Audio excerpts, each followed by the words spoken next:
أعوذ بالله من الشيطان الرجيم. بسم الله الرحمن الرحيم. اقرأ باسم ربك الذي خلق. ہمارے اختلاف میں اور صحابہ کے اختلاف میں زمین اور آسمان کا فرق ہے. ان کا اختلاف خدا پر مبنی تھا اور ہمارا اختلاف ہوا پر مبنی، اور ان کا اختلاف علم کی بنیاد پر تھا، ہمارا اختلاف جہل کی بنیاد پر ہے.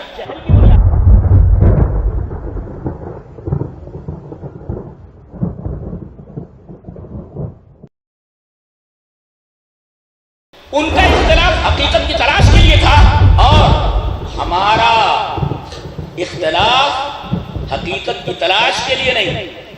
اور ان کا اختلاف بلا قصد تھا، ہو گیا، اور ہمارا اختلاف قصدن ہے. حدیث آنے کے بعد بھی ہم نہیں مانتے اور اپنے موقف کے اوپر ڈٹے رہتے. تو صحابہ کرام کا اختلاف اور ہمارے اختلاف میں زمین اور آسمان کا فرق ہے کہ اگر تم صبر اور تقوی اختیار کرو تو 5000 فرشتے تمہاری مدد کے لیے بھیج دیے جاتے ہیں. فرشتوں کی مدد آ جائے. اگر آدمی صبر اور تقوی اختیار کرے تو کوئی پریشانی مسلمانوں پر آئے تو فرشتوں کی مدد آج بھی آنے والی ہے. یہ بدر کے لیے خاص نہیں ہے، آج بھی اللہ تبارک و تعالیٰ فرشتوں کے ذریعے ہماری مدد کے لیے تیار ہے. الذين يذكرون الله قياما وقعودا وعلى جنوبهم ويتفكرون في خلق السماوات والأرض ربنا ما خلقت هذا باطلا سبحانك فقنا عذاب النار ربنا إنك من تدخل النار فقد أخزيته وما للظالمين من أنصار.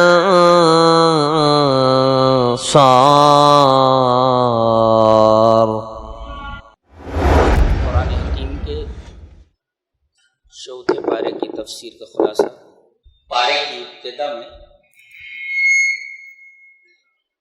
یہ بتایا گیا کہ حقیقی دینداری کیا ہے اور رسمی دینداری کیا ہے، جس میں آج مسلمان مبتلا ہیں. حقیقی دینداری کس کو کہتے ہیں اور رسمی دینداری کس کو کہتے ہیں؟ تو حقیقی دینداری اور رسمی دینداری میں دو فرق ہیں. پہلا فرق تو یہ ہے کہ رسمی دینداری میں ظاہر پر زور دیا جاتا ہے اور حقیقی دینداری میں باطن پر زیادہ زور دیا جاتا ہے. ایک فرق تو یہ، نماز نہیں پڑھے گا مگر باتھ روم میں جائے گا تو سر پر ٹوپی ہونا ضروری ہے. پینٹ نہیں پہن سکتے، شرٹ نہیں پہن سکتے. انگریزوں کا لباس کیا پہننا؟ کرتا، پجامہ. پجامہ کہاں کا؟ علی گڑھ کا. علی گڑھ کا پجامہ، یعنی مدینے کا نہیں.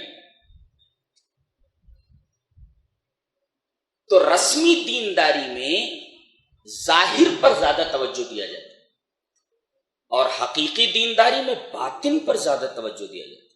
اور جانتے ہیں نبی کس لیے آتا ہے؟ باطن کی اصلاح کرتا ہے. باطن کی اصلاح ہو جائے تو ظاہر کی اصلاح خود بخود ہو جاتی ہے. ایک فرق تو یہ سمجھ میں آیا. حقیقی دینداری میں باطن پر توجہ دی جاتی ہے اور رسمی دینداری میں ظاہر پر توجہ دی جاتی ہے. اور دوسرا فرق یہ ہے کہ حقیقی دینداری جہاں ہوتی ہے وہاں اللہ کی راہ میں مال محبوب خرچ کرنے کا جذبہ پایا جاتا ہے، اور جہاں رسمی دینداری ہوتی ہے وہاں پھٹا جوتا دے کر حاتم طائی کی قبر پر لات مار دیا جاتا ہے.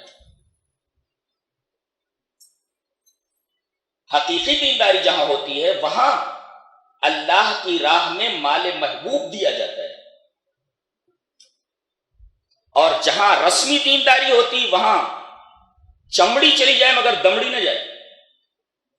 اور 10 روپیہ دیتے ہیں تو چاروں طرف دیکھتے ہیں کہ کوئی دیکھ رہا ہے یا نہیں دیکھ رہا ہے کہ مجھے حاتم طائی کی اولاد بولو.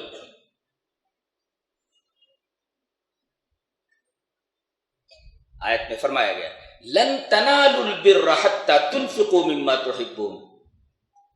تم نیک ہو ہی نہیں سکتے، نیکی کو نہیں پہنچ سکتے. اور ایک تفسیر البر کی جنت ہے، البر الجنہ، یعنی لن تنالوا البر اے لن تنالوا الجنت، جنت میں نہیں پہنچ سکتے جب تک کہ تم اپنا محبوب مال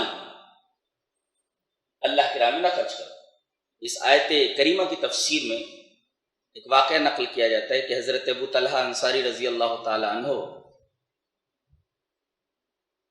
نبی کریم صلی اللہ علیہ وسلم کی جناب میں تشریف لائے، اور جب انہوں نے یہ آیت کریمہ سنی کہ تم لوگ نیک نہیں ہو سکتے، حاجی ہو سکتے ہو، نمازی ہو سکتے ہو، زکاتی ہو سکتے ہو، لیکن نیک نہیں ہو سکتے جب تک کہ تم اپنا مال محبوب اللہ کی راہ میں خرچ نہ کرو. کہا کہ اے اللہ کے رسول، میرا ایک باغ ہے جس کا نام بیروحا ہے. بیروحا، کہا کہ بیروحا تم اللہ کی راہ میں خرچ کرنا چاہتے ہو، دینا چاہتے ہو. مال رابح، مال رابح، یہ تو بہت ہی نفع بخش مال ہے، بہت ہی نفع بخش مال. کہا کہ ہاں اللہ کے رسول، وہ باغ میرے لیے بہت محبوب ہے اور میں اس محبوب مال کو اللہ کی راہ میں دینا چاہتا ہوں. اللہ کے رسول نے ارشاد فرمایا اپنے رشتہ داروں کے درمیان یہ باغ تقسیم کرو تاکہ تمہارے رشتہ دار جو غریب ہیں اس سے فائدہ اٹھائیں. اس کے بعد یہودیوں کے 2 سوالوں کا جواب دیا جا رہا ہے. پہلا سوال یہ ہے کہ یہ محمد صلی اللہ علیہ وسلم یہ کہتے ہیں کہ میں دین ابراہیمی کا پیرو ہوں، لیکن یہ تو اونٹ کا گوشت کھاتا ہے اور اونٹ کا گوشت دین ابراہیمی میں حرام تھا. جواب دیا جا رہا ہے کل الطعام كان حلا لبني اسرائيل الا ما حرم اسرائيل على نفسه من قبل ان تنزل التوراة قل فاتوا بالتوراة فاتلوها ان كنتم صادقين. انداز بیان کے قرآن کا کیا اسٹائل ہے اس کے بولنے کی. دنیا کی کوئی کتاب اس اسٹائل پہ بات نہیں کر سکتی. جی یہ میرا دعویٰ ہے، یہ کتاب عزیز 15 سال سے میرے مطالعے کا موضوع ہے. جی اسٹائل دیکھیے کیا کہ یہودیوں کا اعتراض یہ ہے کہ محمد اپنے آپ کو دین ابراہیمی کا متبع اور پیرو بتاتے ہیں، لیکن یہ تو اونٹ کا گوشت کھاتے ہیں اور اونٹ کا گوشت دین ابراہیمی میں حرام تھا. جواب دیا گیا کہ ہر کھانا، کل الطعام، ہر کھانا بنی اسرائیل کے اوپر حلال تھا. ہاں اسرائیل علیہ السلام کو، اسرائیل یعقوب علیہ السلام کا لقب ہے. اسرائیل مانے اللہ کا بندہ، یہ ہیبری ورڈ ہے. تو یہ اسرائیل علیہ السلام، یعقوب علیہ السلام کو عرق النساء کی بیماری ہو گئی تھی، جس کی وجہ سے انہوں نے اونٹ کا گوشت کھانا بند کر دیا تھا، اور ان کی اتباع میں ان کی اولاد نے اونٹ کا گوشت کھانا بند کر دیا تھا. حرام نہیں تھا، عرق النساء کی بیماری کی وجہ سے انہوں نے گوشت اونٹ کا کھانا ترک کر دیا تھا، حرام نہیں تھا. اور ان کی اتباع میں ان کی اولاد نے اونٹ کا گوشت کھانا چھوڑ دیا تھا، حرام نہیں تھا. کیسے بولتے ہو کہ حرام تھا؟ ایک جواب دے دیا گیا. اور اگر یہ بات سچی نہیں ہے تو قل فاتوا بالتوراۃ، تورات لاؤ، فتلوها ان کنتم صادقین، اگر تم سچے ہو تو تلاوت کرو، اس کے اندر لکھا ہوا ہے کہ ہر کھانا بنی اسرائیل کے اوپر حلال تھا، اور عرق النساء کی بیماری کی وجہ سے حضرت یعقوب علیہ السلام نے اونٹ کا گوشت چھوڑ دیا تھا، ترک کر دیا تھا، ان کی اتباع میں ان کی اولاد میں چھوڑ دیا. دوسرا سوال اور اس کا جواب. دوسرا سوال یہ تھا کہ سب سے پہلی مسجد جو دنیا میں بنائی گئی وہ بیت المقدس ہے، اور تمام انبیاء کرام کا قبلہ بیت المقدس رہا ہے. یہ تو مسجد حرام کی طرف منہ کر کے نماز پڑھتا ہے، تو یہ کیسے دین ابراہیمی کا پیرو ہو سکتا ہے؟ یہ دوسرا سوال ہے. جواب دیا گیا ان اول بیت وضع للناس للذی ببکۃ مبارکا وہدی للعالمین فیہ آیات بینات مقام ابراہیم من دخلہ کان آمنا وللہ علی الناس حج البیت من استطاع الیہ سبیلا ومن کفر فإن اللہ غنی عن العالمین. اللہ. اس آیت کریمہ میں یہ بتایا گیا ہے کہ سب سے پہلی مسجد بیت المقدس نہیں ہے بلکہ کعبہ ہے، مسجد حرام ہے، اور اس کے بنانے والے کون ہیں؟ حضرت ابراہیم. لہذا اگر یہ محمد صلی اللہ علیہ وسلم مسجد حرام کی طرف منہ کر کے نماز پڑھ رہے ہیں تو یہی قبلہ تو حضرت ابراہیم کا تھا، تو دین ابراہیمی کا پیرو کون ہوا؟ تم کہ محمد صلی اللہ علیہ وسلم۔ کتنا پیارا جواب دیا جا رہا ہے۔ اور خانہ کعبہ کی 10 صفتیں بیان کی گئی، غور سے سنیے اور لے کر جائیے کچھ۔ اس آیت کریمہ میں ایک آیت میں خانہ کعبہ کی 10 صفتیں بیان کی گئی۔ ان اول بیت، سب سے پہلا گھر ہے اللہ کے لیے جو اس صفحہ گیتی پر، اس روئے زمین پر جو گھر بنایا گیا وہ خانہ کعبہ۔ ایک اوزیع للناس، یہ دوسری صفت ہے کہ یہ تمام انسانوں کے لیے بنایا گیا۔ دنیا کے کسی بھی چپے میں اسلام والا رہتا ہو، ایمان والا رہتا ہو، اس کا ایک گھر ہے، اس کے لیے بنایا گیا۔ للذی ببکہ، اور یہ گھر مکہ میں ہے، تیسری صفت، کہیں اور مت جانا۔ تو ان اول بیت وضع للناس للذی ببکہ مبارکا، یہ چوتھی صفت ہے۔ اب ہم مبارک پر رک کر کے بحث کرنا چاہتے ہیں۔ خانہ کعبہ کی ایک صفت مبارک ہے۔ مبارک کس کو بولتے ہیں؟ جس میں بہت زیادہ برکت ہو۔ برکت مانے بڑھوتری، بڑھوتری۔ سب سے بڑی برکت تو یہ ہے کہ اگر اس مسجد میں کوئی ایک نماز پڑھ لے تو 1,00,000 نماز کے برابر ہے۔ برکت نہیں ہے؟ ایک نماز 1,00,000 نماز کے برابر۔ کتنی بابرکت مسجد ہے۔ اور بیت المقدس میں اگر کوئی پڑھ لے تو 250، مسجد نبوی میں کوئی پڑھ لے 1,000۔ وہ 500 والی جو روایت ہے بیت المقدس کے بارے میں، اس کے اوپر ذرا کچھ کلام کیا گیا ہے۔ صحیح یہ ہے کہ 1,00,000 نمازوں کے برابر ایک نماز بیت الحرام میں، اور 1,000 نمازیں مسجد نبوی میں، اور 250 بیت المقدس۔ یہ بہت بڑی برکت کی بات ہے۔ اور ایک بات تو اتنی بابرکت ہے کہ اگر کوئی غیر مسلم بھی اپنا ذہن صاف کر کے دیکھ لے، ایمان لائے بغیر چارہ نہیں۔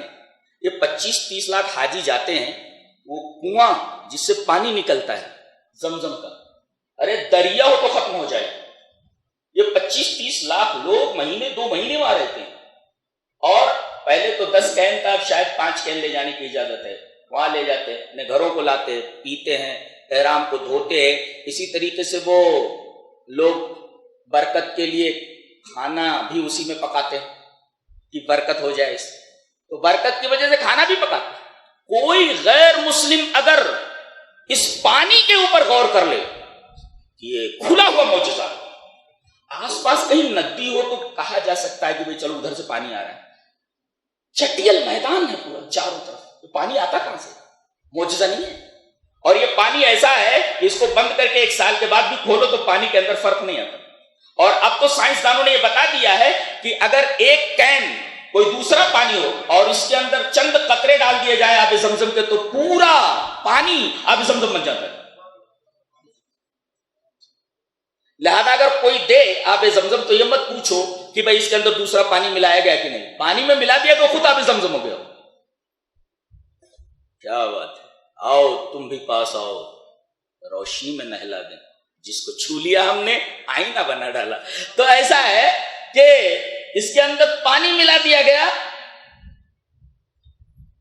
تو جس چیز کے اندر یہ مل جائے اس کو اپنی صفت پر لے آتا ہے۔ یہ ایک برکت کی بات ہو۔ اور ایک برکت کی بات اور، اس کے چاروں طرف کھیتیاں نہیں ہوتی، بالکل چٹیل میدان ہے، کچھ اگتا نہیں ہے۔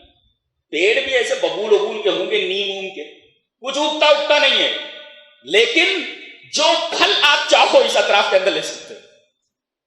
برکت والا نہیں ہے، کچھ پیدا نہیں ہوتا، اور اچھے سے اچھا پھل، اچھے سے اچھا اناج یہاں آپ کو مل سکتا ہے۔ بابرکت نہیں ہے؟ تو آب زمزم بابرکت، اسی طریقے سے پانی بابرکت، اس کا اطراف جو ہے بابرکت۔ نماز ایک وقت کی پڑھیے تو 1,00,000 نماز کے برابر، یہ برکت۔ تو ان اول بیت وضع للناس للذی ببکۃ مبارکا، مبارک۔ اور فیہ آیات بینات، اس کے اندر کھلی ہوئی نشانیاں ہیں. کھلی ہوئی نشانی کیا؟ کہ جو اس کی طرف آنکھ اٹھا کر دیکھے اس کی آنکھ پھوڑ دی جاتی ہے. جی الم تر کیف فعل ربک باصحاب الفیل. ایک صاحب چلے تھے یمن سے ہاتھیوں کا لشکر لے کر کے کعبہ کو گرانے کے لیے. چھوٹے چھوٹے پرندوں کو ان کے اوپر مسلط کر دیا گیا اور پورے لشکر کو انہوں نے تہوبالا کر کے رکھ دیا. تو اس کی طرف جو کوئی آنکھ اٹھا کر دیکھے اس کی آنکھ پھوڑ دی جاتی ہے. یہ اللہ کی نشانیوں میں سے ایک نشانی ہے. جی اور ان نشانیوں میں سے ایک نشانی یہ بھی ہے کہ اس کے اندر ایک جنتی پتھر ہے. صحیح روایت سے ثابت ہے کہ حجر اسود جنت سے آیا وہ پتھر ہے. اللہ اکبر. جعفر المدنی ایک مدنی عالم ہے اور الحمدللہ اچھی نظر رکھتے ہیں احادیث کے اوپر. ہماری اکثر اس سے ڈسکشن ہوتی رہتی ہے. میں کسی بھی مسئلے کو اگر بیان کرتا ہوں کہیں شبہ رہتا تو کم سے کم 5-6 عالموں سے ڈسکشن ضرور کرتا ہوں, اس لیے کہ پوری ذمہ داری کے ساتھ میں گفتگو کرتا ہوں. ہاں بات یاد رکھو آپ. تو حجر اسود یہ جنت سے آیا ہوا پتھر ہے. کوئی آدمی چھو لیتا ہے, اللہ جنت کی ایک چیز کو چھو کر کے آ گیا. فی آیات بینات, اس کے اندر کھلی ہوئی نشانیاں ہیں. ایک نشانی تو یہ. اب مقام ابراہیم, اور ایک چیز تو وہاں مقام ابراہیم ہے کہ آپ جس پتھر کے اوپر کھڑے ہو کر کے دیوار اٹھا رہے تھے بنیاد کعبہ سے, تو اس پر آپ کے پیروں کے نشانات ہیں. حضرت ابراہیم علیہ السلام, یہ مقام ابراہیم. فیہ آیات بینات مقام ابراہیم ومن دخلہ کان آمنا. ایک صفت اور, اس کے اندر جو داخل ہو جائے وہ امن و امان والا ہو جائے. قاتل گھومتا رہتا ہے, جب تک حدود حرم سے باہر نہ نکلے اسے قتل نہیں کیا جا سکتا. امان, جو بھی اس میں داخل ہو جائے امن والا ہے, اسے امان ہے. کوئی اسے قتل نہیں کر سکتا جب تک کہ حدود حرم سے باہر نہ نکلے. اللہ اکبر. اسلام از سر تا پا پورا کا پورا امن و امان والا ہے. اسے کیسے دہشت گردی کا مذہب کہا جاتا ہے میری تو سمجھ میں آتا ہی نہیں. لگتا ہے یہ وہ لوگ ہیں جنہوں نے قرآن کبھی پڑھا نہیں, ورنہ اگر قرآن پڑھ لیتے تو اس طریقے کا اعتراض کم سے کم اسلام کے اوپر نہ کرتے, قرآن پر نہ کرتے. وَمَن دَخَلَهُ كَانَ آمِنًا, ایک صفت یہ جو داخل ہو جائے اسے امن و امان. وَلِلَّهِ عَلَى النَّاسِ حِجُّ الْبَيْتِ مَنِ اسْتَطَاعَ إِلَيْهِ سَبِيلًا. من استطاع إِلَيْهِ سَبِيلًا, اللہ نے اگر کسی کو پیسہ دے رکھا ہے, روپیہ دے رکھا ہے, حج کی استطاعت ہے, تو کم سے کم ایک مرتبہ اس کے اوپر حج فرض ہے. اچھا, اور استطاعت رکھتے ہوئے اگر حج نہ کرے تو وَمَن كَفَرَ فَإِنَّ اللَّهَ غَنِيٌّ عَنِ الْعَالَمِينَ. یہ 10ویں صفت ہے کہ جو کفر کرے اللہ تمام عالم سے بے نیاز ہے. پتہ یہ چلا کہ آدمی کفر کے درجے تک پہنچ جاتا ہے اگر حج کی استطاعت ہوتے ہوئے حج نہ کرے تو. یہ 10 صفات.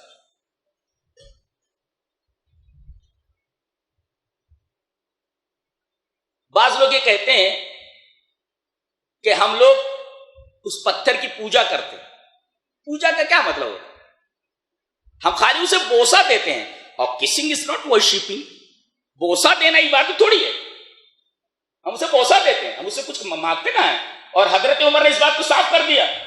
وہ حجر اسود کو بوسا دے رہے ہیں, زار و قطار رو رہے ہیں اور کہہ رہے ہیں کہ اے حجر اسود, میں جانتا ہوں تو ایک پتھر ہے, نہ نفع دے سکتا ہے نہ نقصان پہنچا سکتا ہے. میں تجھے اس وجہ سے چوم رہا ہوں کہ میرے نبی نے تجھے چوما تھا, ورنہ میں جانتا ہوں کہ تو نفع پہنچا سکتا ہے نہ نقصان پہنچا سکتا ہے.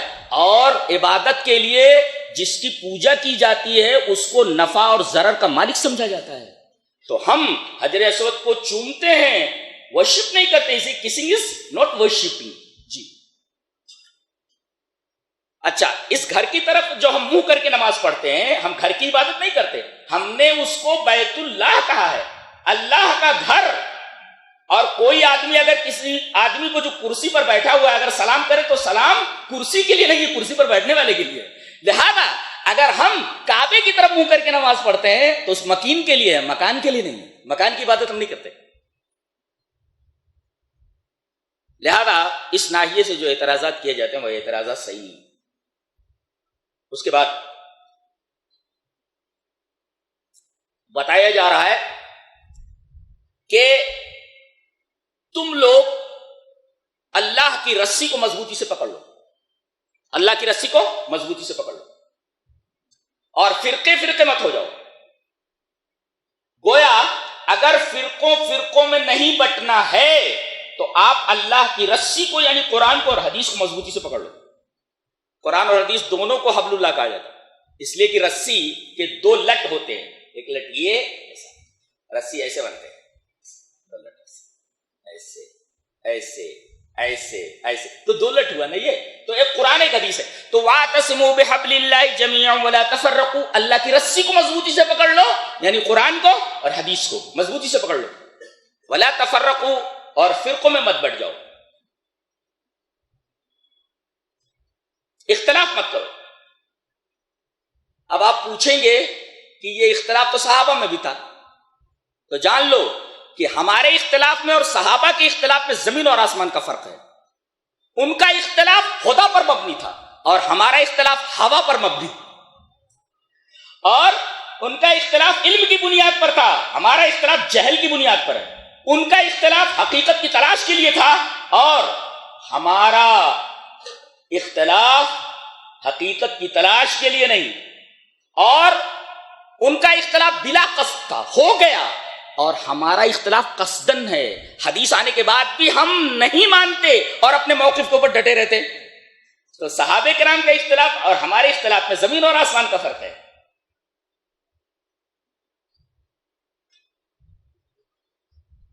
تو ولا تفرقوا، فرقوں میں مت بٹ جاؤ. اور اس کی ایک صورت ہے کہ قرآن حکیم کو مضبوطی سے پکڑ لو. اور ایک نکتہ اور یاد رکھو، بہت غور سے سنو. رائوں کے اختلاف کے باوجود اگر منہج اور محور عقیدت نہ بدلے تو فرقہ نہیں بنتا. ہاں، رائوں کے اختلاف کے بعد اگر منہج اور محور عقیدت بدل جائے تو پھر پیدا ہوتا ہے فرقہ. نہیں سمجھ میں آیا؟ پھر سے بولتا ہوں. رائوں کے، رائے ہے میری رائے، آپ کی رائے، فلاں کی رائے، رائوں کے اختلاف کے باوجود اگر منہج اور محور عقیدت نہ بدلے تو فرقہ بنتا نہیں ہے. اور اگر رائوں کے اختلاف کے بعد منہج اور محور عقیدت بدل جائے تو فرقہ بنتا ہے. کیسے؟ اگر ہم یہ عقیدہ رکھیں کہ ہمارا منہج صرف کتاب اور سنت ہے، محور عقیدت یہی دونوں چیزیں ہیں، کتاب اور سنت، اس کے بعد اگر رائے کا اختلاف ہو جائے تو اس رائے سے فرقہ نہیں بنتا. ہاں، اگر آپ یہ کہتے ہیں کہ بھائی منہج کتاب و سنت کے علاوہ کوئی اور منہج ہے، امام کی بات بھی قابل اتباع ہے، ظاہر ہے کہ رائوں کے اختلاف کے بعد اگر منہج اور محور عقیدت میں فرق پڑ جائے تو پھر فوراً فرقہ بن جاتا ہے. آج تمام فرقے اسی وجہ سے بنے ہوئے کہ منہج اور محور عقیدت میں اختلاف ہے. ہمارے یہاں بھی بہت سارے اہل حدیث علماء ہیں، چند باتوں میں اختلافات پائے جاتے ہیں، لیکن محور عقیدت اور منہج ایک ہی ہے کہ ہم لوگوں کا مستقل کتاب و سنت ہے. رائوں کا اختلاف اپنی جگہ ہے، اس سے فرقہ نہیں بنتا. یہ بات ذہن نشین رکھی جائے. اللہ نے فرمایا وَاذْكُرُوا إِذْ كُنْتُمْ أَعْدَاءً فَأَلَّفَ بَيْنَ قُلُوبِكُمْ فَأَصْبَحْتُمْ بِنِعْمَتِهِ إِخْوَانًا. جان لو، یاد کرو کہ تم لوگ آپس میں ایک دوسرے کے دشمن تھے، اللہ نے اپنی نعمت کے ذریعے تم کو بھائی بھائی بنا دیا. رکو، یہاں دشمن تھے تم، کس کی وجہ سے بھائی بھائی بنے؟ میری نعمت کی وجہ سے. بے نعمت، یہ نعمت کیا ہے؟ نعمت اسلام. نعمت اسلام. اب اس میں دو باتیں انتہائی قابل غور.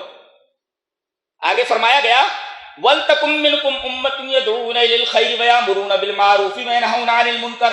تم میں سے ایک مخصوص گروہ ہونا چاہیے جو لوگوں کو خیر کی طرف بلائے. خیر کی تفسیر اسلام سے، اس کا مطلب یہ کہ تم کو نعمت اسلام مل گئی ہے، اب اسے اپنی ذات تک مت رکھو، اسلام کی طرف لوگوں کو دعوت دو، آگے بڑھو. یہ ذمہ داری ہے کہ ایک نعمت اللہ نے دے دی، نعمت اسلام، اس کے مان بعد یہ آیت ہے وَلْتَكُمْ مِنْكُمْ أُمَّةٌ يَدْعُونَ إِلَى الْخَيْرِ. خیر مینس اسلام. تمہارے درمیان ایک طبقہ ہونا چاہیے جو لوگوں کو اس خیر کی طرف بلائے، نہیں اسلام کی طرف.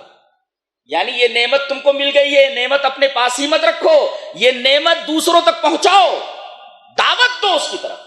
ایک بات تو یہ معلوم ہوئی، اور دوسری بات یہ معلوم ہوئی کہ دشمن تھے لوگ، اس اسلام کی وجہ سے بھائی بھائی بن گئے. پتہ یہ چلا جہاں اسلام آتا ہے وہاں بھائی چارہ پیدا ہوتا ہے، دہشت یہ بات یاد رکھو آپ، آپس میں دشمن تھے، اسلام کی وجہ سے بھائی بھائی بن گئے. تو اسلام جہاں آتا بھائی چارہ پیدا ہوا تھا، دہشت گردی پیدا نہیں ہوتی. یہ بات یاد رکھیے. اس کے بعد یہ فرمایا گیا کہ یہ یہودی ضربت علیہم الذلۃ اینما ثقفوا الا بحبل من اللہ وحبل من الناس. غور سے سنیے اس کو. 1.25 کروڑ ہیں یہ اور پوری دنیا کے سر پہ سوار ہے. جب بھی کوئی فتنہ اٹھتا ہے میرا خیال ہے کہ انگلی ان کی طرف اٹھائی جا سکتی ہے.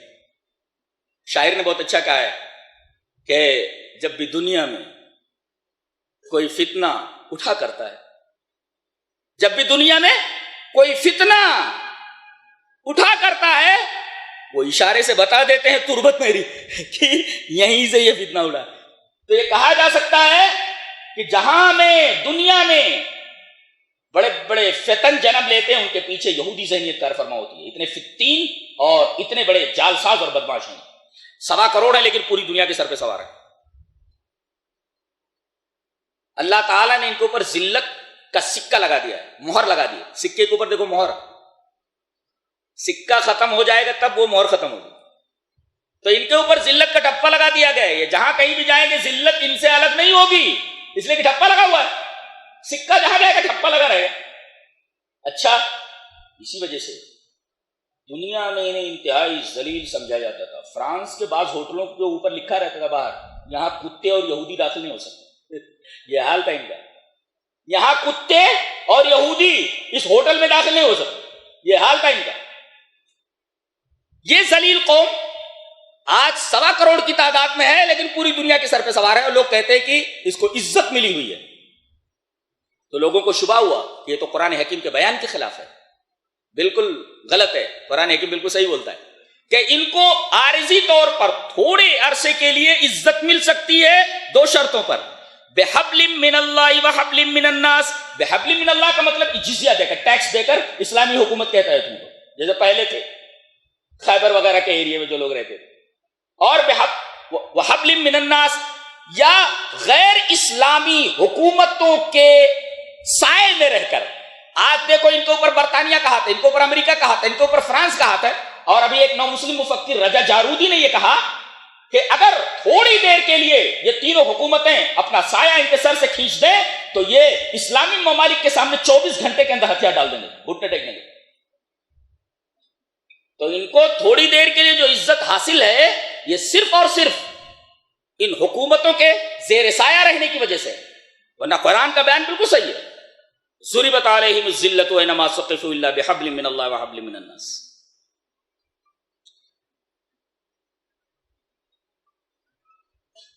اس کے بعد ایک بڑی پیاری بات بتائی جا رہی ہے، غور سے سنیں گے. پڑھے لکھے لڑکے ذرا زیادہ دھیان دیں اس طرف. ٹارگیٹ، آپ انجینئرنگ کر رہے ہیں، رات دن محنت کر رہے ہیں. ٹارگیٹ کیا ہے؟ ایک بہترین انجینئر بننا. آپ ڈاکٹر بننا چاہتے ہیں، ٹارگیٹ آپ کا اچھا ڈاکٹر ہونا. اب ویسے آپ محنت کرتے ہیں، ٹارگیٹ ہوتا ہے. قرآن حکیم کیا کتاب ہے، وہ بولتا ہے کہ ٹارگیٹ جتنا عظیم ہو آپ کی رفتار اتنی ہی زیادہ عظیم ہونی چاہیے. ٹارگیٹ جتنا بڑا ہو آپ کی رفتار ویسی ہونی چاہیے. اب دیکھو ایک جگہ فرمایا گیا فَامْشُوا فِي مَنَاكِبِهَا وَكُلُوا مِن رِزْقِهِ. زمین میں روزی تلاش کرو، چلو. اس کے لیے کیا لفظ استعمال کیا گیا ہے؟ مشی یمشی، ٹو واک، چلنا، پاؤں پاؤں چلنا. ٹو واک، پاؤں پاؤں چلنا. مشی یمشی مانے پاؤں پاؤں چلنا بھائی، ٹو واک، چلنا. اور ایک جگہ فرمایا گیا یا ایھا الذین آمنوا اذا نودی للصلاۃ من یوم الجمعۃ فاسعوا الی ذکر اللہ. جمعہ کے لیے اگر اذان دے دی جائے تو اللہ کے ذکر کے لیے دوڑ پڑو. یہاں مشی یمشی نہیں ہے، ٹو واک، یہاں ٹو رن ہے، دوڑنا.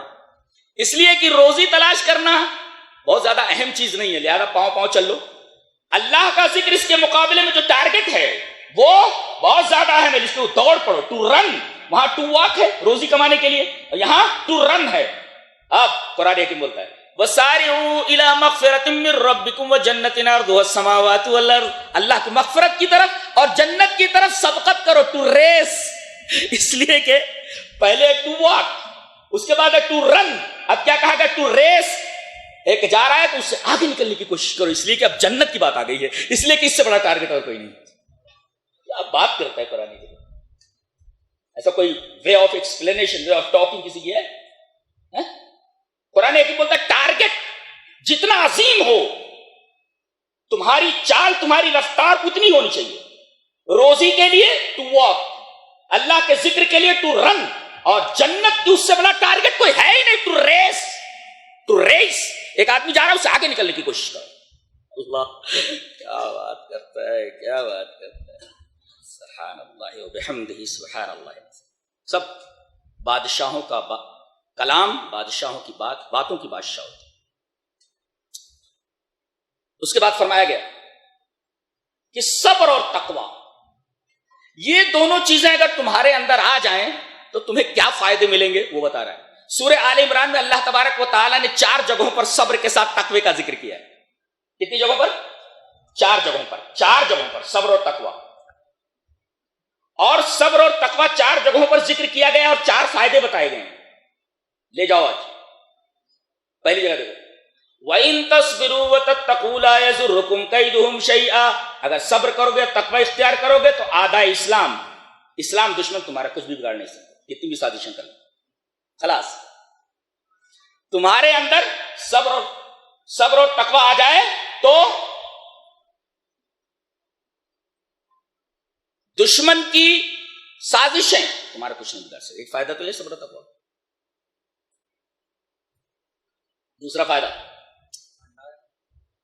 ان تصبروا وتتقوا وياتوكم من فورهم هذا يمددكم ربكم ب5 آلاف من الملائكة مسومين۔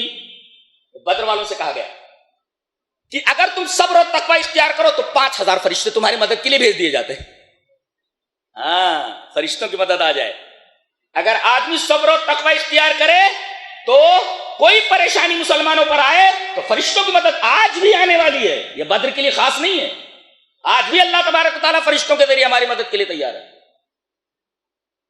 یہ صبر اور تقوی کا دوسرا فائدہ۔ پہلا فائدہ، دشمنان اسلام کی سازشیں تمہارا کچھ نہیں بگاڑ سکتی، ایک، اور اگر صبر اور تقوی تمہارے اندر ہو تو بدر والوں سے کہا گیا کہ 5000 فرشتے تمہاری مدد کے لیے بھیج دیے جا رہے ہیں۔ وَيَأْتُوكُم مِّن إِن تَصْبِرُوا وَتَتَّقُوا وَيَأْتُوكُم مِّن فَوْرِهِمْ هَٰذَا يُمْدِدْكُمْ رَبُّكُم ب5 آلاف 5000 angels ب5 آلاف من الملائکۃ مسومین، 5000 فرشتے بھیج دیے جا رہے ہیں۔ صبر اور تقوی کا فائدہ۔ اچھا، اور تیسری جگہ فرمایا گیا وَإِن تَصْبِرُوا وَتَتَّقُوا فَإِنَّ ذَلِكَ مِنْ عَزْمِ الْأُمُورِ، اگر صبر اور تقوی اختیار کرو تو یہ عزم امور میں سے، عزم امور کا مطلب کیا؟ اے تنالوا ثواب اہل العزم من الانبیاء والرسل، انبیاء اور رسول جو گزرے ہیں ان کا ثواب تمہیں ملنے والا ہے۔ اللہ، اگر صبر اور تقوی اختیار کرو، اے تنالوا ثواب اہل العزم من الرسل والانبیاء، اگر صبر و تقوی اختیار کرو تو تمہیں انبیاء اور رسول جو اولو العزم ہے ان کا ثواب تمہیں ملنے والا ہے۔ تنالوا ثواب اہل العزم من الرسل، اللہ۔ اور چوتھی جگہ، یا ایھا الذین آمنوا اصبروا وصابروا ورابطوا واتقوا اللہ لعلکم تفلحون، اگر دنیا میں کامیاب ہونا چاہتے ہو اور آخرت میں کامیاب ہونا چاہتے ہو تو تقوی ضروری ہے۔ پتہ یہ چلا کہ کامیابی کے لیے ضروری ہے آدمی تقوی اختیار کرے۔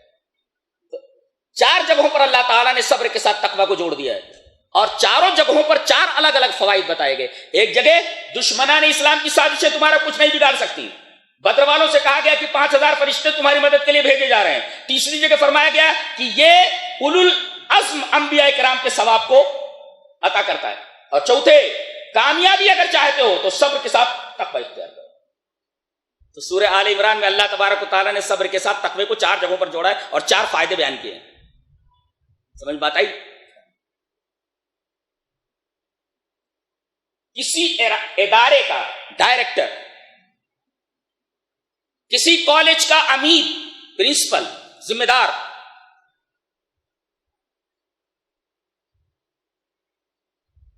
کسی مینجمنٹ کا سربراہ، کسی کمپنی کا ذمہ دار، کمپنی کا مالک، یہ اپنی انتظامیہ، اپنی کمپنی، اپنے ادارے کو کامیابی کی راہ پر کب لگا سکتے ہیں، کامیاب کب ہو سکتے ہیں، اور ایک دائی اپنے دعوت میں کب کامیاب ہو سکتا ہے، ایک مبلغ اپنی تبلیغ کے میدان میں کیسے کامیاب ہو سکتا ہے، اس کے اندر 5 صفتیں ہونا ضروری ہے. یاد کر لو، کوئی کمپنی چلا رہے ہو تو یہ 5 صفتیں ضروری ہیں. کسی کالج کے ذمہ دار ہو، کسی مینجمنٹ کے، کسی ادارے کے ذمہ دار ہو، 5 صفتیں ہونا تمہارے اندر. اگر دائی ہو 5 صفت، مبلغ ہو 5 صفت. فَبِمَا رَحْمَةٍ مِّنَ اللَّهِ لِنتَ لَهُمْ وَلَوْ كُنْتَ فَظًّا غَلِيظَ الْقَلْبِ لَانفَضُّوا مِنْ حَوْلِكَ فَاعْفُ عَنْهُمْ وَاسْتَغْفِرْ لَهُمْ وَشَاوِرْهُمْ فِي الْأَمْرِ فَإِذَا عَزَمْتَ فَتَوَكَّلْ عَلَى اللَّهِ. 5 صفتیں ہونا ضروری ہے. ایک تو یہ کہ نرم گفتار، تمہاری زبان بہت اچھی ہونا، ہر ایک سے اخلاق کے ساتھ ملو. دوسرے، ایک تو نرم گفتار اور دوسرے نرم دل. اس لیے کہ آدمی نرم دل نہیں ہوگا تو نرم گفتار نہیں ہو سکتا. تو فَظًّا غَلِيظَ الْقَلْبِ، ایک تو آدمی نرم دل ہو اور دوسرے نرم گفتار ہو. دل کا نرم ہو اور بولے تو منہ سے پھول چڑھے. تو کہتے نہیں، سنا ہے بولے تو باتوں سے پھول جھڑتے ہیں. یہ بات ہے تو چلو بات کر کے دیکھتے ہیں. تو آدمی دل کا نرم ہو، ایک صفت، اور دوسرے نرم گفتار، بولے تو باتوں سے پھول جھڑے، 2. اور تیسرے، ان کے جو ماتحت ہیں، جو کام کرنے والے ہیں، ورکرز، اگر کوئی غلطی ہو جائے تو معاف کرتے، گرویدہ ہو جاتا ہے کہ دیکھو میری غلطی پر بھی میرے مالک نے مجھے معاف کر دیا، معاف کر دے اگر ماتحت سے غلطی ہے. اور اتنا خیر خواہ ہو. 4، کہ اس کے لیے دعا کرے کہ اے اللہ اس کی عقل کو سدھار دے، اس کی عادت کو سدھار دے. اور اپنے ماتحتوں کی اتنی قدر کرتا ہو کہ ہر معاملے میں ان سے مشورہ لیتا ہو. وہ شاورہم فی الامر، معاملے میں ان سے مشورہ لیتا ہو. اگر یہ 5 صفتیں کسی ادارے کے مدیر کو، کسی مینجمنٹ کے سربراہ کو اگر یہ 5 اوصاف حاصل ہو گئے، اس کا مینجمنٹ کامیاب، اس کا ادارہ کامیاب. نہیں تو اگر ان 5 صفتوں میں سے کوئی ایک صفت گڑبڑ ہوئی تو ادارہ مارج خطر میں. کیا قوانین ہیں اللہ تبارک و تعالیٰ نے دیے ہم لوگ. دکان چلانے کے لیے وہ بہت ضروری. آپ کی اگر کوئی دکان ہو، مالک ہیں اس کے آپ، تو یہ 5 صفتیں ضروری ہیں. نرم دل، نرم گفتار، کوئی غلطی ہو ورکر سے تو معاف کر دے، اس کے لیے دعا کریں، اور اگر وہ اس لائق ہے تو اسے آپ مشورہ طلب کریں. یہ 5 اوصاف اگر آپ کے اندر ہیں تو آپ کی دکان اچھی چلنے والی ہے، ورنہ گئی.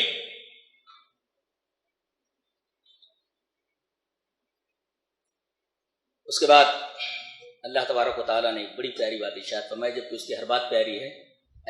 لے کر کے جاؤ. اللہ نے فرمایا کل نفس ذائقۃ الموت وانما توفون اجورکم یوم القیامہ فمن زحزح عن النار وادخل الجنۃ فقد فاز وما الحیاۃ الدنیا الا متاع الغرور.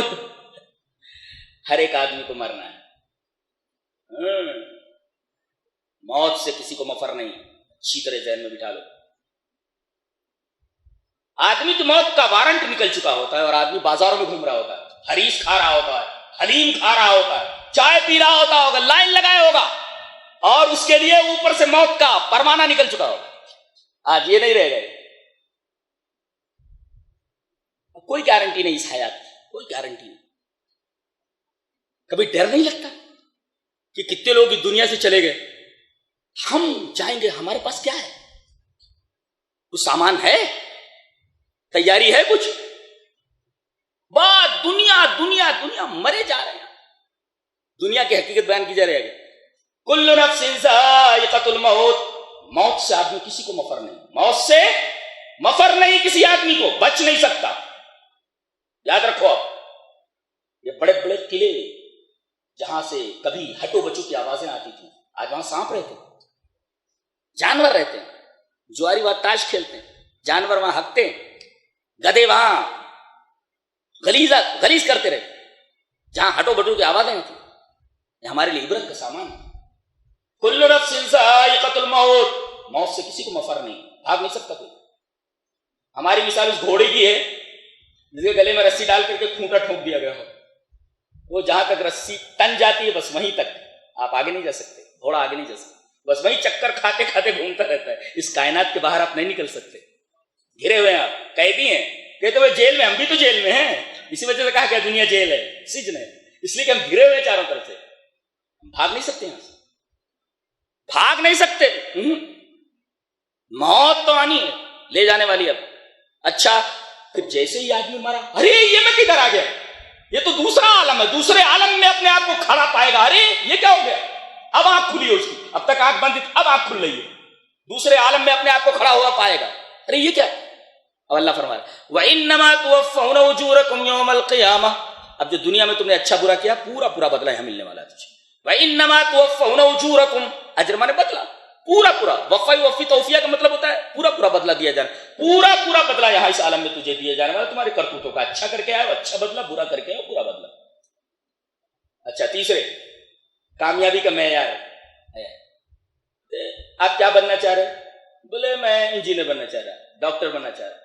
اچھا، اور کیا آپ کیا کرنا چاہ رہے ہیں؟ کیریئر بنا رہا ہوں، کیریئر مینس زندگی کا ڈھب، تو کیریئر آپ کس میں بنا رہے ہیں؟ کھیل میں، فلاں میں، کھلاں میں۔ ہنسی آتی ہے ایسے لوگوں پر، 60-70 سالہ زندگی میں کیریئر بنا کے کرے گا کبھی کیا کرے گا؟ کیا کرے گا کیریئر بنا کر؟ موت تو تیرے انتظار میں۔ تو اصل کامیابی ہے کیریئر بنانا نہیں ہے، اصل کامیابی کا معیار بتایا گیا فَمَنْ زُحْزِحَ عَنِ النَّارِ وَأُدْخِلَ الْجَنَّةَ فَقَدْ فَازَ، جو جہنم سے بچا لیا گیا اور جنت میں داخل کر دیا گیا، he became successful، وہ کامیاب ہوا، وہ کامیاب ہوا۔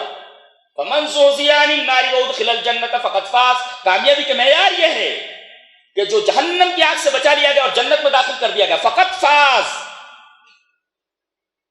یہ کامیاب ہے، یہ کامیاب ہے۔ فوز مانی کامیابی، فقط فاز، یہ کامیاب ہوا، یہ کامیاب، یہ کامیابی کا معیار ہے۔ اور جو جہنم کے اندر داخل کر دیا گیا، دنیا کے اندر اس نے کچھ بھی حاصل کیا ہو، اس سے بڑا ناکامیاب اور خائب و خاسر اور کوئی نہیں۔ تو ایک چیز تو یہ بتائے گی موت سے کسی کو مفر نہیں، دوسرے یہ کہ دوسرے عالم میں کھڑا پائے گا، جب مر کر کے وہاں پہنچے گا وہاں اس کے کرتوتوں کا پورا بدلہ دیا جائے گا۔ پھر تیسرے یہ فرمایا گیا کہ کامیابی کا معیار کیا ہے؟ جہنم سے بچا لیا جانا، جنت میں داخل کر دیا جانا، یہ کامیابی ہے۔ اب دنیا، آخری تبصرہ، کیا ریمارک ہے دنیا کے اوپر، کمال ہے، قرآن حکیم کا ریمارک آخری ہے، لاسٹ بول دیا سو بول دیا، وَمَا الْحَيَاةُ الدُّنْيَا إِلَّا مَتَاعُ الْغُرُورِ، اور دنیا کی زندگی دھوکے کی سوا کچھ بھی نہیں، فریب نظر ہے، فریب ہے، دھوکہ ہے۔ ایک بات یاد رکھو، دنیا کو اپنے سر پر سوار مت کرو۔ اس کی مثال رومی نے یہ دی ہے کہ جیسے ایک کشتی پانی کے اوپر چل رہی ہے، برابر، پانی نیچے، کشتی اوپر ہے، تو یہ کشتی، یہ ہم لوگ ہیں اور یہ پانی، یہ دنیا ہے۔ تو کشتی میں بیٹھ کر کے ہم لوگ سفر کر رہے ہیں، ٹائم کے ساتھ، زمانے کے ساتھ سفر کر رہے ہیں، اور دنیا یہ پانی، جب تک یہ پانی نیچے ہے تب تک کشتی بھی سلامت ہے اور کشتی میں بیٹھنے والے سلامت ہیں۔ اگر معاملہ الٹا کر دیا جائے، یعنی دنیا کو سر پہ سوار کر لیا جائے، پانی کشتی کے اوپر آ جائے، کشتی بھی ڈوب گئی اور اس کے اندر بیٹھنے والے بھی ڈوب گئے۔ لہذا دنیا کو اس کے اوقات میں رکھو، دنیا کو اس کی حد میں رکھو۔ آج عالم یہ ہے کہ آدمی آخرت کو فراموش کر کے صرف دنیا کے پیچھے گھوم رہا ہے۔ دنیا کو دنیا کے حد تک برتو، اور عوام تو عوام، میرا خیال ہے کہ 90% علماء سب کے سب دنیا دار ہو گئے، 2-4 تقریریں رٹ لیتے ہیں، چندہ کرتے پھرتے ہیں، 10 روپیہ مت دو ان کو، چند تقریریں رٹ لیتے ہیں اور جناب عالی چندہ کرتے پھرتے ہیں، یہ مدرسہ چلا رہے، وہ مدرسہ چلا رہے، ایسا کر رہے، ویسا، 1 پیسہ مت دو، چلو سب اپنی پراپرٹی بنا رہے ہیں۔ یہ اللہ سے ڈرنے والے، جن کے بارے میں کہا گیا کہ علماء اللہ سے ڈرنے والے، یہ لوگ اپنی پراپرٹی بنا رہے ہیں، یہ کہاں لے جائیں گے؟ یہ سب سے زیادہ اللہ سے بے خوف ہو گئے، ان کے دلوں میں اللہ تبارک تعالیٰ کا خوف نہیں ہے۔ ہوشیار ان لوگوں سے، دین کے لیے، دین کی آڑ میں یہ لوگ دنیا کما رہے ہیں، جیسا کہ ہم 10ویں پارے کے اوپر ایسے علماء کے اوپر ہم تبصرہ کریں گے قرآن حکیم کی روشنی۔ 10 روپیہ مت دوں گی.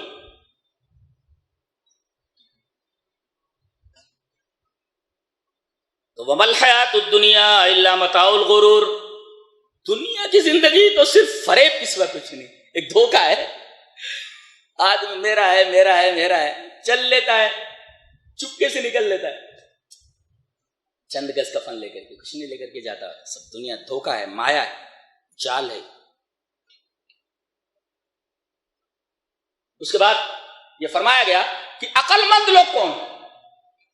کہتے ہیں جو کائنات میں غور کرتے ہیں، اٹھتے بیٹھتے ہیں. یتفکرون فی خلق السماوات والارض. کائنات میں غور کرتے ہیں. ایک نکتہ بتاؤں، لوگ راکٹس کے ذریعے خلاؤں کا سفر کرتے ہیں اور کہتے ہیں ہم چاند پر پہنچ گئے، لیکن ہمیں خدا نہیں ملا، اللہ نہیں ملا. کیوں؟ اللہ کیسے ملے گا؟ اس لیے کہ تمہاری تلاش کا مقصد معلومات ہے، تمہاری تلاش کا منزل مقصود تلاش حقیقت نہیں ہے، معلومات ہے. لہذا تم خلاؤں میں پہنچنے کے بعد بھی اللہ کو کہاں مل سکتا ہے؟ اللہ کہاں ملتا ہے تمہیں؟ اس لیے کہ ڈھونڈنے والا ستاروں کی گزرگاہوں کا اپنے افکار کی دنیا میں سفر کر نہ سکا. تم تو معلومات کے لیے خلا میں گئے ہو تو تمہیں اللہ کہاں ملنے والا ہے؟ ہاں تلاش حقیقت کے لیے نکلو تو اللہ کہیں بھی مل جاتا ہے. غور کرو، ایک ذرے کے ذریعے اللہ تک پہنچ جاؤ گے. آپ کو اللہ کو پہچاننے کے لیے، معرفت الہی کے لیے آپ کو چاند پر جانے کی ضرورت نہیں ہے. لیکن چاند کی بلندی پر پہنچنے کے بعد بھی اگر آپ کی تلاش کا مقصد، سفر کا مقصد، منزل مقصود اگر معلومات ہے تو آپ کو اللہ نہیں ملتا. اللہ کی معرفت کے لیے دوسرے طریقے ہیں. بطور خاص قرآن حکیم یہ بتاتا ہے اللہ کون ہے، کہاں ہے، کیسے، کیا ہے وغیرہ. اور کہتے ہیں کہ جب غور کرتا ہے تو اس کی زبان سے ایک ہی چیز نکلتی ہے، ربنا ما خلقت هذا باطلا سبحانک فقنا عذاب النار. اے اللہ تو نے کائنات کی ایک ایک چیز کو بامقصد بنایا، کوئی چیز بے مقصد نہیں. اللہ یہ کیا بیٹھتا ہے؟ یہ کائنات میں غور و فکر کا نتیجہ جو اس کی زبان سے نکلتا ہے. اور اس کے بعد یہ فرمایا گیا کہ دشمنوں پر کامیاب ہونے کے لیے 4 چیزیں ضروری ہیں. 4 چیزیں ضروری ہیں. یا ایھا الذین آمنوا اصبروا وصابروا ورابطوا واتقوا اللہ لعلکم تفلحون. کامیاب ہونے کے لیے اعداء اسلام کے اوپر یہ 4 ضروری ہیں. اب ہم اس کی تشریح کرتے ہیں. صبر کا مطلب کوئی بھی مصیبت ہے، صبر علی المعصیہ، صبر علی المصائب. مصیبت آئے تو اس کے اوپر صبر کرو، ایک تو یہ ہے. اور صابرو کا مطلب کوئی آپ سے لڑ رہا ہے استقامت کے ساتھ تو اس سے زیادہ استقامت کے ساتھ آپ کے خلاف ڈٹ جائیے. اس کو کہتے ہیں مصابرہ. صبر کا مطلب سمجھ میں آیا؟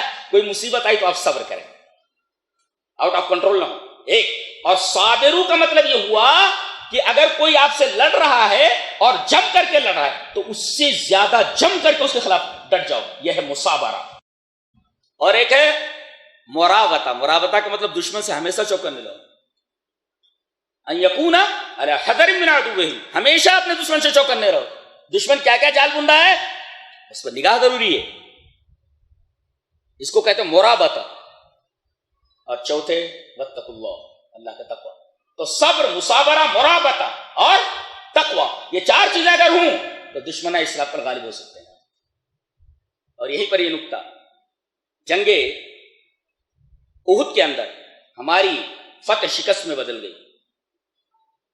70 صحابہ کرام تھوڑی ہی دیر کے اندر مارے گئے. وجہ کیا تھی؟ 3 وجہ بتائیے. ہم کامیاب ہو کر کے ناکام کیسے ہو گئے؟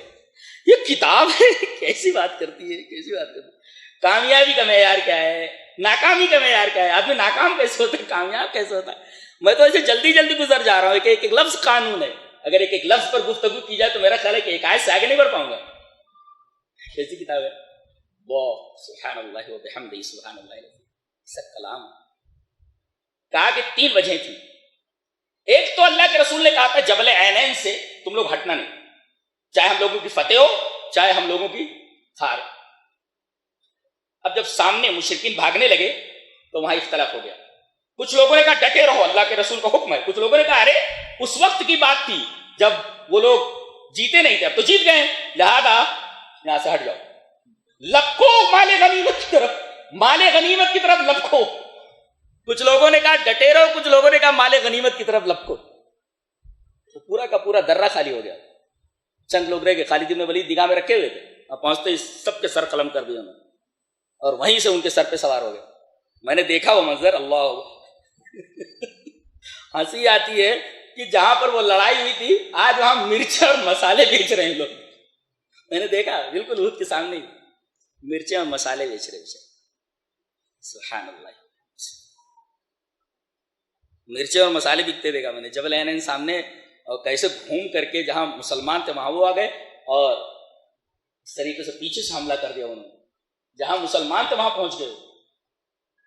کیا ٹیکٹک تھی لڑائی کی حضرت خالد بن ولید. اچھا وجہ بتایا گیا، ایک تو تنازعتم فی الامر، آپس میں تم نے اختلاف کیا حکم رسول کے بارے میں. اچھا، اور دوسرے وعصیتم من بعد ما اراکم ما تحبون، اور نبی کریم صلی اللہ علیہ وسلم کے حکم کی نافرمانی کی، تم لوگ اتر آئے نیچے. دو، اور اس کے نتیجے میں فشلتم، تم بے ہمت ہو گئے. یہ تین وجہ ہیں. ان تین وجہوں کی وجہ سے تمہاری جیتی ہوئی جنگ شکست میں بدل گئی. اور ایک نکتہ لے کر کے جاؤ، یہ قانون ان لوگوں کے لیے نہیں بدلا جن لوگوں نے اپنا سب کچھ اللہ کے رسول کی راہ میں لٹا دیا تھا. اللہ سے یہ قانون کسی کے لیے نہیں بدلتا. قانون قانون ہے. اگر تم اللہ اور اس کے رسول کے حکم کی نافرمانی کرو گے تو صحابہ کو اگر اتنی بڑی سزا دی گئی ہے تو ہم لوگ اگر اس طریقے کی نافرمانی قدم قدم پر کرتے رہیں گے تو جوتے تو پڑنے ہی والے. یہ قانون صحابہ کے لیے نہیں بدلا.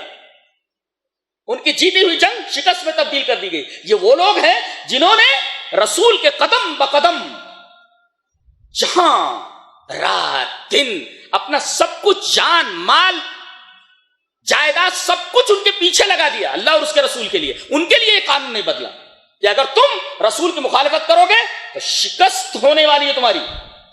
اب بتائیے ایسے لوگوں کے لیے جب قانون نہیں بدلا تو ہم لوگ اگر ایسی گڑبڑی کریں گے تو ہمارے لیے تو قانون وہی ہے، جوتے کھانے والے.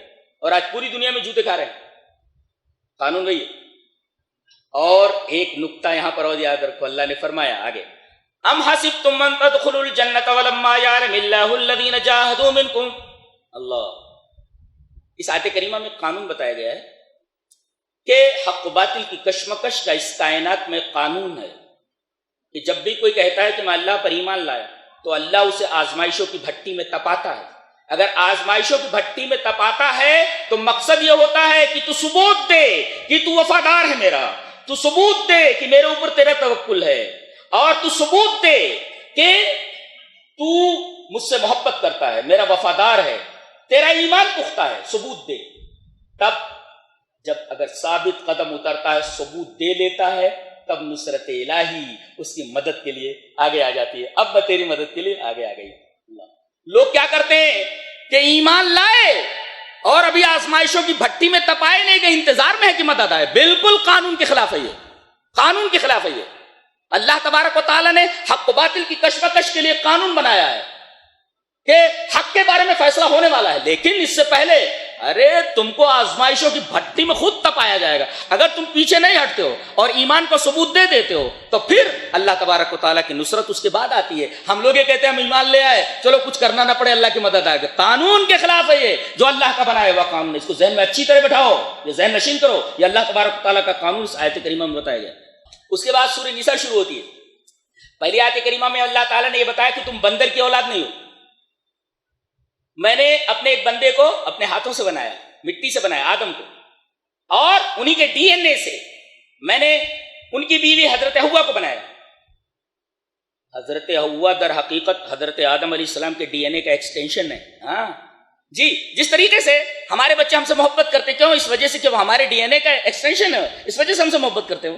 جی ایسے ہی ایک لڑکا ایک لڑکی کی طرف مائل کیوں ہوتا ہے؟ اس لیے کہ وہ اسی کا ڈی این اے کا ایکسٹینشن ہے وہ. تو ایک بات تو یہ بتائی گئی کہ سارے لوگ آدم کی اولاد ہیں، آدم حوا کی اولاد ہیں ایک، اور دوسرے کی کوئی بندر کی اولاد نہیں ہے، اور اونچ نیچ نہیں ہے. جب مصدر ایک ہے، ایک ماں اور باپ کی اولاد ہو تو کوئی جو ہے سورج کی اولاد سوریہ ونشی کون ہو گیا؟ کیسے ہو گیا؟ اور کوئی شودر کیسے ہو گیا؟ کوئی راکشسوں کی اولاد کیسے ہو گیا جب مصدر اور منبع ایک ہی؟ اللہ. تو ہمارے یہاں ذات پات اونچ نیچ کا کوئی تصور نہیں ہے، یہ اللہ نے اس آیت کریمہ میں بیان کر دیا. اور اس کے بعد بتایا معاشرے کے دو کمزور طبقے ہیں. پہلا کمزور طبقہ یتیم کا ہے، تو وآتوا الیتامی اموالہم، یتیموں کو ان کا مال دے دو اگر تمہارے قبضے میں ہے تو، اور اگر اس کا کوئی سہارا نہیں تو ان کو سہارا بنو، اور جو کسی یتیم کی کفالت کرنے والا ہے تو وہ آئے گا قیامت کے دن، میں اور وہ جنت میں اس طرح ہوں گے، اور اپنی انگلیاں ملا کر کے آپ صلی اللہ علیہ وسلم نے بتایا. لہذا یتیموں کی کفالت کرو، یہ معاشرے کا سب سے کمزور طبقہ ہے. اس کے بعد دوسرا کمزور طبقہ عورتوں کا ہے. فرمایا گیا وَآتُوا النِّسَاءَ صَدُقَاتِهِنَّ نِحْلَةً، شادی کرو تو ان کا مہر دے دو، اور دیکھو ان کو کسی بھی طریقے سے ستانا نہیں، عورتوں کو ان کا مہر دے دو، یہ ان کا حق ہے. اور دوسرے 4 کا آپشن نہیں ہے، اگر تم عدل کر سکتے ہو تو تم 4 کرو، 2 کر لو، 3 کر لو، 4 کر لو، لیکن عدل ہوتا کہاں ہے؟ عدل نہ کر سکو تو اپنی آخرت خراب مت کرو، ایک ہی بیوی کے اوپر اتفاق کرو، فواحدتاً. عدل اگر نہ کر سکو تو ایک ہی کو. یہ پہلے عورتوں کو وراثت میں حصہ نہیں دیا جاتا تھا جی، اب عورتوں کو مرد کے برابر کر دیا گیا ہے دوسرے مذاہب میں. پہلا اصول غیر منصفانہ تھا اور اب کا اصول غیر حقیقت پسندانہ. صحیح نہیں ہے. اللہ نے قانون یہ بنایا لڑکے کا 2 حصہ، لڑکی کا 1 حصہ. کیوں؟ اس لیے کہ خرچ تو لڑکے ہی والے کو کرنا ہے، لہذا یہ فطرت کے مطابق اسے 1 حصہ دیا جائے. اس لیے کہ ماں ہے تو بیٹا اس کے اوپر خرچ کرے، بیوی ہے تو شوہر اس کے اوپر خرچ کرے، بہن ہے تو اس کو وراثت میں حصہ ملتا ہے، وغیرہ وغیرہ. بیوی ہے تو شوہر اس کا خرچ برداشت کرے. اسے مال کہاں خرچ کرنا پڑتا ہے؟ تو خالی بٹور کر کے رکھنے والی ہے. جہاں خرچ ہونا ہے وہ شوہر کا خرچ ہونا ہے، مرد کا خرچ ہونا ہے. لہذا 2 حصے جو اس کو دیے گئے اور 1 حصہ عورت کو دیا گیا، قانون فطرت کے مطابق ہے، فطرت کے عین مطابق ہے. اس لیے کہ خرچ مرد کو کرنا پڑتا ہے، عورت کو کہاں خرچ کرنا پڑتا ہے. اب کہیں خرچ کرنا پڑا تو فتوی پوچھتی، مولوی صاحب جی بولیے. کون بول رہی؟ میں صفیہ بول رہی ہوں. اچھا، وہ جو میرے پاس 10 تولہ سونا ہے تو اس کے اندر سے میں نکالوں یا شوہر کے پیسے سے نکال دوں؟ شوہر نکالے گا. تیری ملکیت میں شوہر کا کو نکالے گا؟ اللہ. اصل میں عورتوں کی فطرت میں سونے سے محبت داخل ہے. سونے سے لاد دو ان کو یا پیٹ نہیں بھرتا.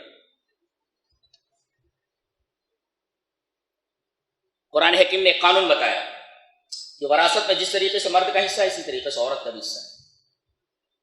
دونوں برابر نہیں، حصے میں حصے الگ الگ ہیں، اور یہ فطرت کے مطابق. کچھ لوگ یتیم خانے کھول لیتے اور خود یتیم بن جاتے، یتیموں کی آڑ میں خود اپنا پیٹ بھرتے ہیں، خود یتیم بنے رہتے ہیں. فرمایا گیا ان الذین یاکلون اموال الیتامی ظلما انما یاکلون فی بطونہم نارا.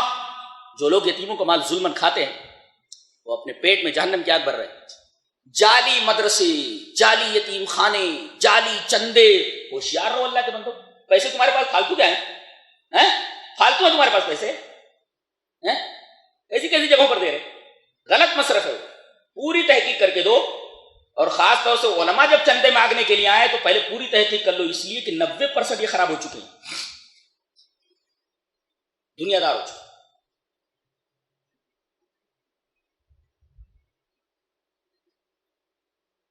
اس کے بعد یہ فرمایا گیا کہ توبہ کس کی قبول ہوتی؟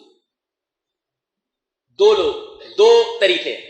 انما التوبة على الله للذين يعملون السوء بجهالة ثم يتوبون من قريب فاولئك يتوب الله عليهم. ایک آدمی گناہ کرتا ہے اور ان قریب توبہ کر لیتا ہے، شرمسار ہوتا ہے، توبہ کر لیتا ہے، اللہ تعالیٰ اس کی توبہ کو قبول کر لیتا ہے. فاولئك يتوب الله عليهم.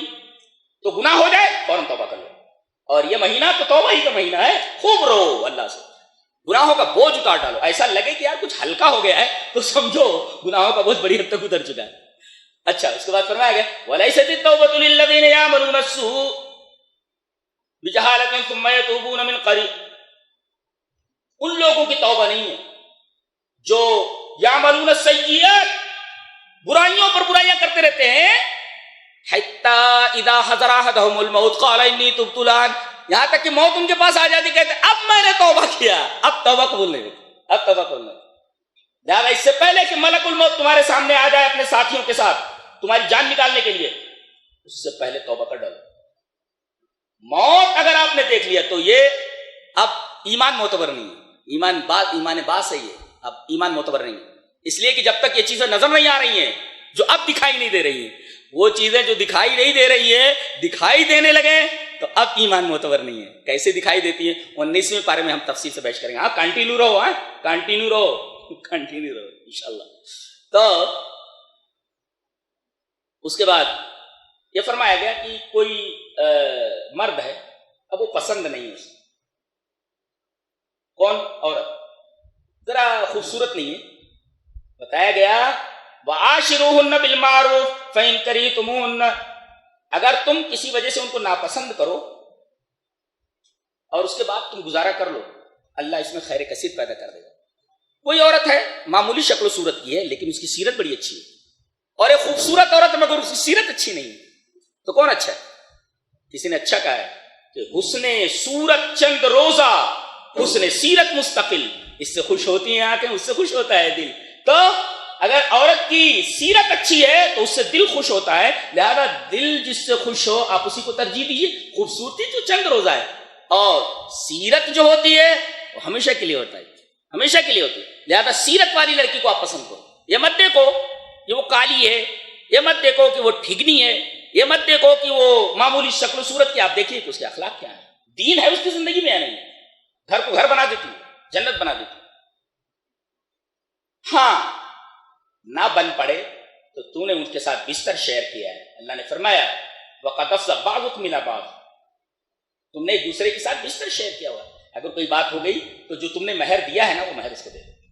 مہر لینے کے لیے خلا پر مجبور مت کرو. لڑکے کیا کرتے ہیں، اب لڑکی پسند نہیں ہے تو اب کیا کرتے ہیں، مجبور کرتے ہیں کہ خلا لے لے تاکہ وہ جو مہر دی گئی ہے اس کو وہ مہر واپس کر دے. دیکھو اللہ نے منع کیا، اور اس کے کیا کیا حربے کرتے، کہتے اس کا فلاں سے افیئر ہے، یہ ہے وہ. اللہ نے فرمایا اتاخذونہ بہتانا واثما مبینا، بہتان لگاتے ہو، ایسا مت کرو. اللہ نے ڈانٹا. مجبور مت کرو کسی عورت کہ مہر واپس دے دے، خلا کر لے. طلاق دے دو، مہر وہ لے جائے اپنے ساتھ. مجبور مت کرو کہ خلا کرے اور اس کے بعد وہ تم نے جو مہر دیا وہ مہر کا پیسہ واپس کر دے.